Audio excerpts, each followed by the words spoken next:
কি করতেছো তুমি এগুলো? আজকে না তোদের কাজের মানুষ আসে নাই। যে মানুষ একদিন আসে নাই তো কি হয়েছে? তোমাকে ঘর কে মুছতে বলছে? তুমি একজন অসুস্থ মানুষ, এখানে তুমি একটু রেস্ট নিবা, তুমি ঘর মুছতেছো কেন? আপনি কেন ঘর মুছতে গেলেন? আমরা দুই বোন তো কাজ করতেছিলাম, একটু পরে আমার বোনটা ঘরে মুছতো। তাই না আম্মা? কে আর আপনার বোন আপনারা কাজ করছিলেন না? নাকি আমি চিনি না আম্মা?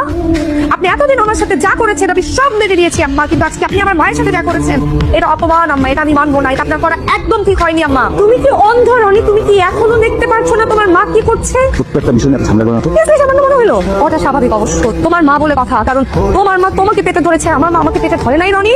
মা চল, আমি তোকে এর চেয়ে সুন্দর মেয়ে বিয়ে করাবো। তুমি রোজ রোজ আমার টেবিলে ফুল কেন রাখো? আমার আপনাকে অনেক ভালো লাগে। আমি তোমার সিনিয়র, সেটা এইজও এবং কাজে। আমার কোনো সমস্যা নেই আপু, আমার আপনাকে অনেক ভালো লাগে। কিন্তু আমার তোমাকে একদম ভালো লাগে না, কারণ আমি married। ইচ্ছা হচ্ছে তোমাকে একদম কষে একটা চড় মারি অফিসে সবার সামনে। লাস্ট টাইম ওয়ার্নিং দিচ্ছি, নেক্সট টাইম যদি কোনো